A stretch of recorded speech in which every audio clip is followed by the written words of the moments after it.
Terima kasih Anda masih bersama kami. Pandemi belum berakhir, namun aktivitas beranjak normal, termasuk perayaan Hari Besar Keagamaan yang sudah dibolehkan. Hari Raya Idul Adha akan jatuh pekan depan. Pemerintah meminta masing-masing gugus tugas daerah menentukan sendiri pelaksanaan Idul Adha. Mulai dari aturan sholat Idnya, boleh atau tidaknya, sampai juga pelaksanaan kurbannya. Tapi sebelum kami informasikan soal itu, kita lihat dulu perkembangan kasus positif COVID-19 di Indonesia. Dan kali ini kita akan membahas tentang aman berkurban.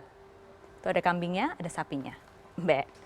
Oke, kita lihat yang pertama, bagaimana penambahan kasus COVID-19 di Indonesia. Penambahan kasus sebanyak 1.693 hari ini tadi disampaikan oleh juru bicara percepatan penanganan COVID-19 Ahmad Yuryanto. Yang tertinggi di DKI Jakarta, DKI ada 361, kemudian yang kedua ada di Jawa Tengah ternyata, Jawa Tengah 354. Ya, itu penambahan kasus positif. Kemudian kita lihat sekarang yang sembuh ya. Kita lihat yang sembuh dulu. Yang sembuh tertinggi, yang sembuh ini ada di Jawa Timur. Yang sembuh penambahannya tinggi 1.576. Yang tertinggi ada di Jatim. Di Jatim jumlahnya sebanyak ya kita lihat nanti. Kita lihat di Jawa Timur angka tertingginya. Kemudian angka kematian tertinggi, angka kematian. Ada penambahannya 96, kemudian kematian tertinggi ada di Jawa Tengah, yaitu 36 orang angka kematiannya. Dan dengan angka yang masih terus bergerak naik, sekarang apa yang harus dilakukan kalau mau berkurban di saat-saat sekarang ini? Kita lihat, kalau mau berkurban Anda sudah siap-siap atau mungkin sudah ada yang membeli? Saya rasa sudah banyak yang mulai membeli dan bersiap ya. Kita lihat, yang pertama ini dia, apa artinya? Semuanya upayakan online dulu, semaksimal mungkin. Beli online dan jika Anda menjual kurban juga dijual secara online. Seperti juga ini adalah saran dari pemerintah, dari Kementerian Pertanian dan juga dari Kementerian Kesehatan. Sudah banyak lembaga yang menawarkan atau menjual hewan kurban dan penjual juga sudah bisa menjual hewan kurban melalui online. Melalui apa itu? Bisa medsos, bisa via WhatsApp juga bisa, jadi apapun bisa, jadi online dulu ya. Jadi supaya tidak perlu datang memilih hewan secara sendiri. Tapi kalau misalnya sekarang memang hanya pilihannya adalah offline. Oke, kalau pilihan offline ini yang harus diperhatikan oleh pembeli dan penjual. Pertama, pastikan Anda kalau mau beli hewan kurban, Anda beli di penjual yang sudah mendapatkan izin dari pemerintah setempat. Itu nanti diatur, kemudian akan diatur oleh gugus tugas setempat. Belinya di mana, titik-titiknya di mana, yang boleh jualan di mana. Nah kemudian kalau mau beli offline jangan lupa kalau misalnya mau datang pakai masker, ini udah standar ya semestinya sudah tidak diingatkan tapi saya nggak capek ngingetin. Pakai masker, pakai masker, pakai masker. Sebelum masuk ke tempat penjualan, cuci tangan. Sebelum masuk ke lokasi, dan ini artinya penjual juga wajib menyediakan tempat cuci tangan dengan air bersih yang mengalir dan juga sabun.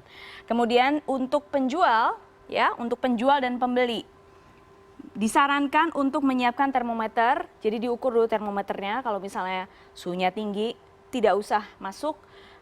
Yang beli, kalau misalnya penjualnya sakit juga tidak usah berjualan dulu ya, tidak usah berjualan dulu. Sekali lagi jangan keluar rumah kalau sedang sakit, tidak enak badan karena kondisinya sedang kurang baik. Kemudian tempat penjualan wajib disemprot disinfektan ya, wajib juga dijaga kebersihannya. Jangan lupa. Lalu untuk Anda penjual dan pembeli setelah kontak dengan hewan kurban, ini ada hewannya nyempil di sini. Oke, setelah kontak dengan hewan kurban sampai rumah langsung membersihkan diri. Begitu juga dengan semua pakaian dicuci bersih. Oke, bagaimana dengan pemotongan hewan? Kita lihat pemotongan hewan seperti apa. Oke, ini dia. Bagaimana dengan pemotongan hewan? Pemotongan hewan yang pertama kita lihat apa saja yang harus diperhatikan di rumah pemotongan hewan RPH. Karena ada yang RPH, ada non-RPH. Biasanya di masjid atau di tempat-tempat balai warga biasanya seperti itu ya. Nah petugas RPH wajib dicek suhunya dan juga kesehatannya. Kalau sakit tidak boleh bertugas. Oke, mungkin bisa diingatkan oleh Anda yang akan bertugas di RPH. Nah saat bertugas, saat memotong hewan, wajib menggunakan masker, tidak hanya masker ya. Jadi ini sudah ada masker, kacamata, face shield juga, sarung tangan, dan penutup kaki. Itu yang wajib, penutup kaki bisa atau sepatu boot juga bisa. Nah kemudian RPH wajib disemprotkan disinfektan. Kita lihat ini ada beberapa gambar rumah potong kurban ya. Oke, rumah potong hewan. Dan RPH wajib disemprotkan disinfektan sebelum dan setelah pemotongan selesai. Lalu juga wajib cuci tangan, cuci tangan, cuci tangan, cuci tangan. Dan artinya apa? RPH wajib memberikan akses cuci tangan yang mudah. Ada sabunnya dan air bersih. Mudah ya, artinya mudah tuh nggak cuma satu titik, tapi beberapa titik supaya bisa diakses oleh banyak orang. Dan selain itu tentu saja jaga jarak. Membatasi orang yang datang ke dalam RPH.